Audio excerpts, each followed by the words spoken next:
नमस्कार, आप सभी का स्वागत है लेक्चर 5 पार्ट 2 में, जहां हम बैंड पास मॉड्यूलेशन टेक्निक्स के बारे में और अत्यधिक जानकारी प्राप्त करेंगे। आज इस लेक्चर में पहले मैं बाइनरी मॉड्यूलेशन टेक्निक्स के बारे में जानकारी दूंगा। स्पेसिफिकली जैसे बाइनरी फेज शिफ्ट कीइंग होता है, डिफरेंशियल फेज शिफ्ट कीइंग होता है, वो कैसे काम करते हैं उनके बारे में अत्यधिक जानकारी दूंगा। उसके आगे फिर हम एमवेरी फेज शिफ्ट कीइंग और एमवेरी क्वाड्रेचर एम्पलीट्यूड मॉड्यूलेशन टेक्निक्स के बारे में और जानकारी नेक्स्ट लेक्चर में दूंगा। चलिए आज का लेक्चर आरंभ करते हैं। तो जैसे आपने लास्ट लेक्चर में देखा होगा, वो चार तरह के बेसिकली मॉड्यूलेशन टेक्निक्स होते हैं, जहां हम कैरियर वेव के या तो एम्पलीट्यूड को, या तो फेस को, या तो फ्रीक्वेंसी को, या एम्पलीट्यूड और फेस के कॉम्बिनेशन को मॉड्यूलेट करते हैं। अगर हम सिर्फ फेस को मॉड्यूलेट करते हैं तो उसे हम फेज शिफ्ट कीइंग कहते हैं। अगर हम एम्पलीट्यूड को मॉड्यूलेट करते हैं, कैरियर वेव के एम्पलीट्यूड को मॉड्यूलेट करते हैं तो उसे हम एम्पलीट्यूड शिफ्ट कीइंग कहते हैं। अगर हम कैरियर वेव के फ्रीक्वेंसी को मॉड्यूलेट करते हैं तो उसे हम एम्पलीट्यूड शिफ्ट कीइंग कहते हैं। अगर हम कैरियर वेव के फ्रीक्वेंसी को मॉड्यूलेट करते हैं तो हम उसे फ्रीक्वेंसी शिफ्ट कीइंग कहते हैं। अगर हम उसके एम्पलीट्यूड और फेज दोनों को मॉड्यूलेट करते हैं तो उसे हम एम्पलीट्यूड फेज मॉड्यूलेशन कीइंग या तो उसको कॉमनली क्वाड्रेचर एम्पलीट्यूड मॉड्यूलेशन के नाम से जानते हैं। ये चारों का एग्जाम्पल मैंने लास्ट लेक्चर में ही आपको दिया था। जैसे ये पहला आप देखोगे फेज शिफ्ट की, जहां हमने कैरियर वेव के फेज को मॉड्यूलेट किया है, और उसके बाद हम देखते हैं एम्पलीट्यूड शिफ्ट की, जहां पर हमने कैरियर वेव के एम्पलीट्यूड को मॉड्यूलेट किया है। उसके बाद हम देखते हैं फ्रीक्वेंसी शिफ्ट की, जहां हमने कैरियर वेव के फ्रीक्वेंसी को मॉड्यूलेट किया है। उसके बाद एम्पलीट्यूड फेज की, जहां हमने कैरियर वेव के एम्पलीट्यूड और फ्रीक्वेंसी दोनों को मॉड्यूलेट किया है। एपीके, इसको जनरली क्वाड्रेचर एम्पलीट्यूड मॉड्यूलेशन के नाम से भी जाना जाता है। वो एक बहुत ही महत्वपूर्ण मॉड्यूलेशन स्कीम है जो वाईफाई स्टैंडर्ड और सेलुलर स्टैंडर्ड में काफ़ी अत्यधिक मात्रा में प्रयोग होता है। चलिए आगे बढ़ते हैं और इस मॉड्यूलेशन से बैंड पास मॉड्यूलेशन के बारे में और अत्यधिक जानकारी प्राप्त करते हैं। तो पहले हम देखेंगे energy of a band pass signal.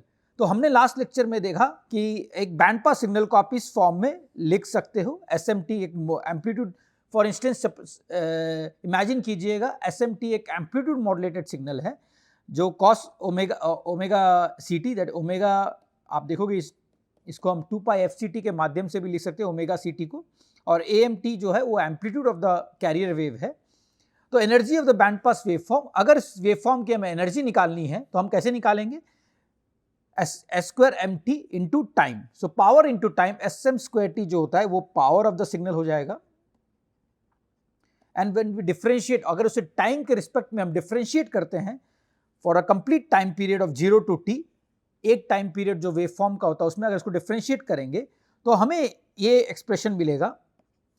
और इसका commonly cos square omega c t जो होता है, cos square theta is equal to cos square theta equal to 1 plus cos 2 theta by 2। हम इसका प्रयोग करके ये जो एक्सप्रेशन है इसे दो एक्सप्रेशंस में विभाग कर सकते हैं। एक पहला एक्सप्रेशन ये आएगा, half a square m t plus half 0 to t a square m t cos 2 omega c T.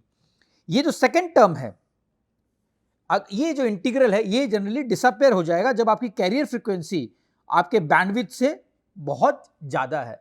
Generally for narrow band signals, और जिसकी जैसे कोई मेगाहर्ट्ज़ बैंडविड्थ रहा और आपकी कैरियर फ्रीक्वेंसी गीगाहर्ट्ज़ में रहेगी, तो जनरली ये second expression will be converging to 0, because वो पॉजिटिव हाफ और नेगेटिव हाफ जो कैरियर वेव का वो कैंसिल कर लेंगे आपस में, और ये वैल्यू जनरली 0 हो जाएगा, वेरी क्लोज टू 0 हो जाएगा। तो इस एक्सप्रेशन को हम इस फॉर्म में भी लिख सकते हैं। तो आप गौर फरमाइएगा, जो EM है energy of a band pass signal, उसको हम half 0 to t a square m t के फॉर्म में लिख सकते हैं। और अगर आप इससे देखोगे, thus energy of a band pass signal is half of the energy of a base band signal. अगर बेस बैंड सिग्नल की एनर्जी ये है और बैंड पास सिग्नल की एनर्जी आप देखोगे तो हाफ हो जाती है बेस बैंड सिग्नल के मुताबिक। ये क्वाइट ऑब्वियस भी है, क्योंकि जब जैसे आप अप कन्वर्ट करते हैं एक बेस बैंड सिग्नल को बैंड पास पे, जैसे आप फ्रीक्वेंसी मॉड्यूलेट करते हो, जैसे आप मल्टीप्लाई करते हो 2 पाई एफ सी टी से, तो जनरली क्या होता है, ये स्पेक्ट्रम पॉजिटिव और नेगेटिव हाफ में बढ़ जाता है, और इसकी वजह से जो इसकी एम्पलीट्यूड और इसकी जो एनर्जी होती है जनरली हाफ के फॉर्म में आ जाती है। हम लोग सिर्फ पॉजिटिव हाफ कंसिडर करते हैं, तो इसकी वजह से इसका जो एनर्जी होता है वो half 0 to t a square mt के फॉर्म में भी लिख सकते हैं। अगर हमें एम्पलीट्यूड को एनर्जी फॉर्म में लिखना है बैंड पास सिग्नल के लिए तो हमें इस फॉर्म में लिख सकते हैं। हमने लास्ट स्लाइड में देखा जो energy of a base band pass signal है वो is equal to half 0 to t a square mt dt है। तो इसको अगर हम a square mt को अगर मल्टीप्लाई बाय t कर देंगे क्योंकि 0 to t इंटरवल पे है तो इसको हम इस फॉर्म में लिख सकते हैं हाफ a square t, और एम्पलीट्यूड को हम इस फॉर्म में भी लिख सकते हैं square root of 2 em by t।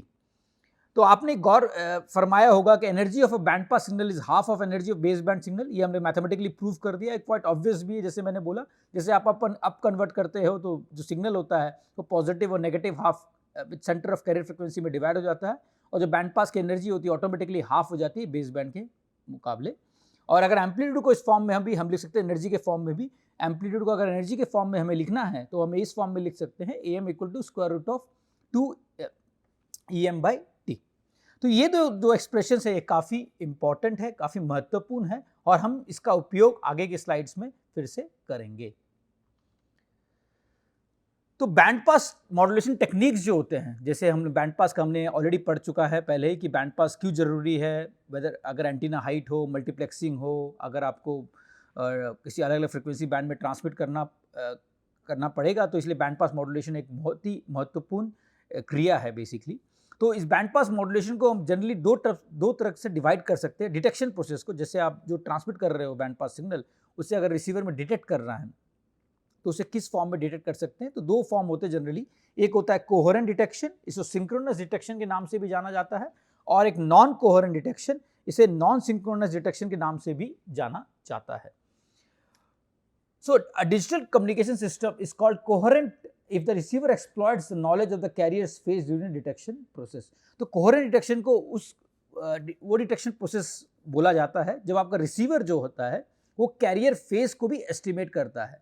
Career phase generally phase lock loop वगैरह से एस्टिमेट किया जाता है, और उस फेज एस्टिमेशन को हम उपयोग करते हैं डिटेक्शन प्रोसेस में। तो इसमें एक एडिशनल लेयर ऑफ कॉम्प्लेक्सिटी आ जाती है, because apart from carrier frequency जो आप FC एस्टिमेट करते हो, उसके अलावा आपको कैरियर का फेज भी एस्टिमेट करना पड़ता है, और उसी फेज को यूज करके हम डिटेक्शन करते हैं रिसीव सिग्नल का, या रिसीव सिंबल का, या रिसीव बिट्स का भी।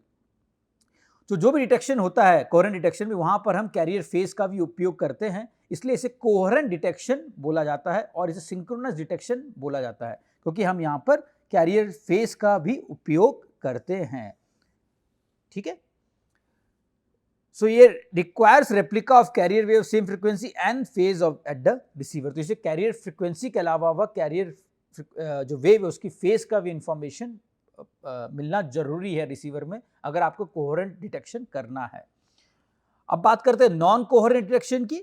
अगर नॉन कोहेरेंट डिटेक्शन में अगर आपके पास कैरियर फेज नहीं है रिसीवर में, और आप एक additional layer of complexity include नहीं करना चाहते हो, तो वो बहुत सिंपल रिसीवर डिज़ाइन हो जाता है, जहां पर आप एक बिना फेज लॉक लूप का इस्तेमाल किए भी आप डिटेक्ट कर सकते हो क्या ट्रांसमिट हुआ है।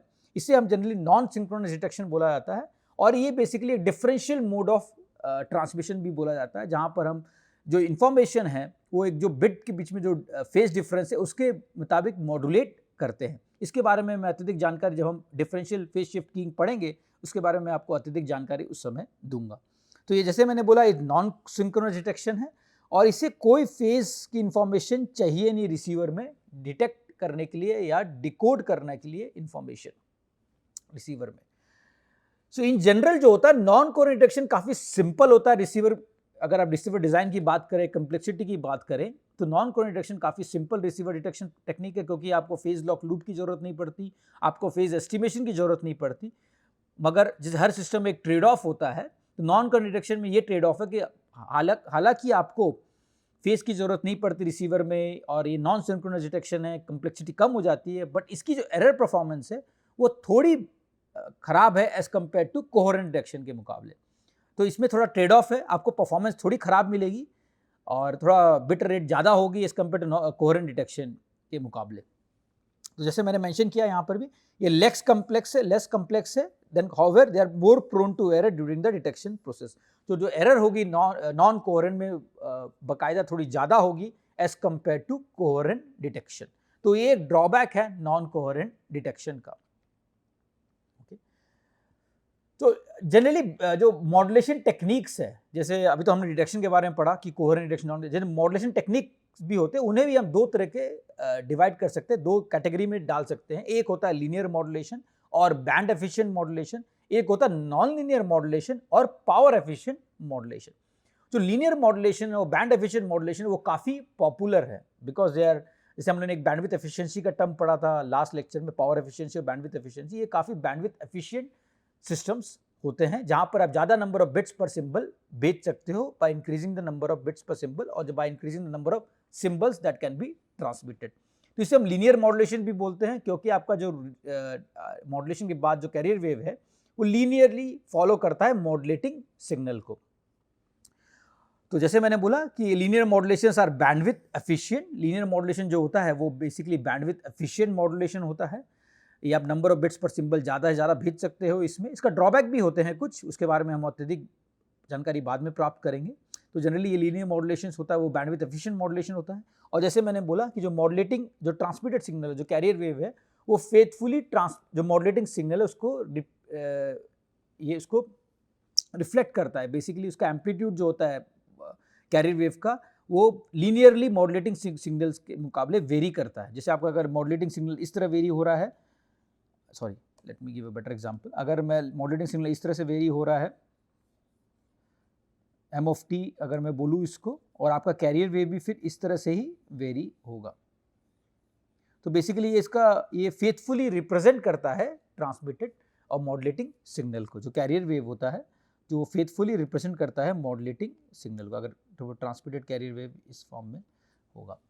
तो आप अगर एम्पलीट्यूड मॉड्यूलेशन के बारे में पढ़ा होगा तो आपने देखा होगा, और या लीनियर सिस्टम्स के बारे में पढ़ा होगा, ये एक प्रॉपर्टी होती है लीनियर सिस्टम की, where your output is linearly following the input.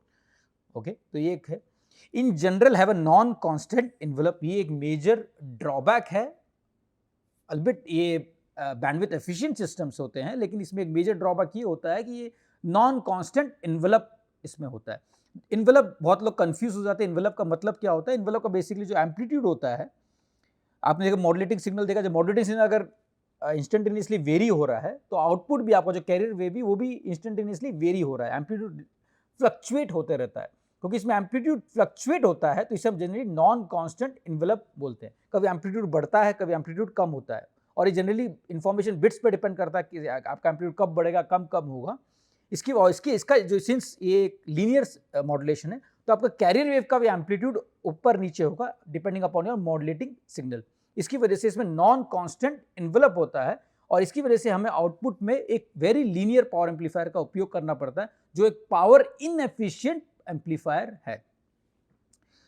सो ये मैंने बताया, सिंस इसमें नॉन कांस्टेंट एनवेलप होता है तो आप बायसिंग पॉइंट सेट करने में एम्पलीफायर की बहुत दिक्कत होती है, इसलिए आपको एक लीनियर पावर एम्पलीफायर यूज करना पड़ता है, जो एक पावर इनएफिशिएंट एम्पलीफायर होता है। अगर आप non linear power amplifier use करते हो, जनरली वो ज़्यादा पावर एफिशिएंट होता है, लेकिन इस केस में आप वो यूज नहीं कर सकते हो, क्योंकि आपका जनरली बायसिंग पॉइंट सेट करना बहुत डिफिकल्ट होगा, क्योंकि आपका नॉन कांस्टेंट एनवेलप है आउटपुट पे। लेकिन इसका एक मेजर एडवांटेज, जैसे मैंने पहले बता दिया, एक बैंडविड्थ एफिशिएंट मॉड्यूलेशन है। भले ये पावर एफिशिएंट ना हो, बट ये बैंडविड्थ एफिशिएंट मॉड्यूलेशन है, तो आप इस मॉड्यूलेशन का उपयोग करके डेटा रेट काफ़ी हद तक बढ़ा सकते हैं। इसलिए जो भी रीसेंट स्टैंडर्ड्स आप देखोगे, वाईफाई ले लो, सेलुलर ले लो, जनरली वो लीनियर मॉड्यूलेशन और बैंडविड्थ एफिशिएंट मॉड्यूलेशंस का उपयोग करते हैं। कुछ वेल नोन मॉड्यूलेशन, जैसे एग्जांपल दूंगा, हम पढ़ेंगे इसके बारे में, एक binary phase shift keying, m ary phase shift keying. इसमें जनरली हम अगर पल्स शेपिंग फिल्टर का उपयोग करें, root raised cosine pulse shaping filter, तो जनरली इसके जो इन्वेलप होते हैं नॉन कांस्टेंट इन्वेलप हो जाते हैं। इसकी वजह से ये बैंडविड्थ एफिशिएंट मॉड्यूलेशन कैटेगरी में आती है। उसके अलावा ऑफसेट QPSK भी आता है, π/4 QPSK भी आता है। एम के बारे में हम और अत्यधिक जानकारी डिटेल्स में पढ़ेंगे कुछ नेक्स्ट लेक्चर में, जहां पर हम बताएंगे कि am very quadrature amplitude modulation, जहां पर आपका एम्पलीट्यूड और फेज दोनों वेरी होता है as compare to modulating signal, वो भी एक बेसिकली बैंडविड्थ एफिशिएंट मॉड्यूलेशन है। उसके अलावा जो सबसे ज़्यादा पॉपुलर मॉड्यूलेशन स्कीम है, जो हर स्टैंडर्ड में आजकल उपयोग होता है, मोस्टली हर स्टैंडर्ड में जनरली उपयोग होता है, आप 5G की बात करें या रिसेंट वाईफाई 6 की बात करें या वाईफाई 7 की बात करें, सब में OFDM का उपयोग होता है। वो भी एक basically bandwidth efficient modulation category में भी आ सकता है, क्योंकि उसमें भी एक peak to average power ratio जो होता है, जो इन्वेलप होता है, वो जनरली वेरी होता है, और उसकी वजह से इसमें नॉन कांस्टेंट इन्वेलप हो जाती है, और ये भी एक बैंडविड्थ एफिशिएंट मॉड्यूलेशन की कैटेगरी में आ सकती है। चलिए आगे बढ़ते हैं। तो जैसे मैंने बताया बैंडविड्थ एफिशिएंट मॉड्यूलेशन का, अगर आप ये आपको probability of error versus E B V N O graph आपने पहले भी कहीं देखा होगा मोस्ट लाइकली, अगर नहीं भी देखा होगा तो ये बेसिकली एक सिमुलेशन है जहाँ पर मैंने वेरी किया है number of bits per symbol. जो के होता है वो है नंबर ऑफ बिट्स, जैसे के इक्वल टू, जैसे मैं लास्ट लेक्चर में बताया था, k equal to 2 corresponds to m equal to 4, यानी आप इसको एक 4 PSK या क्वाड्रेचर फेज शिफ्ट किंग के कैटेगरी में डाल सकते हो। के इक्वल टू 3, अगर मैं इसको PSK बोलूँ, एम PSK वेव फॉर्म्स, के इक्वल टू 3 तो हो जाएगा एम इक्वल टू 8, के इक्वल टू 4 तो एम इक्वल टू 16, के इक्वल टू 5 तो एम इक्वल टू 32 और के इक्वल टू 6 तो एम इक्वल टू 64। तो जैसे मैंने बताया कि k equal to 6 is equal to m equal to 64। तो ये ग्राफ को स्टडी करने का एक बहुत अनोखा तरीका होता है। अगर मैंने यहाँ से एक स्ट्रेट लाइन ड्रॉ की 10⁻³ से, जो हर ग्राफ को इंटरसेक्ट कर रही है, हर एक प्लॉट्स को, और इसकी यहाँ से एक हॉरिजॉन्टल लाइन ड्रॉ की, फॉर इंस्टेंस लाइक दिस,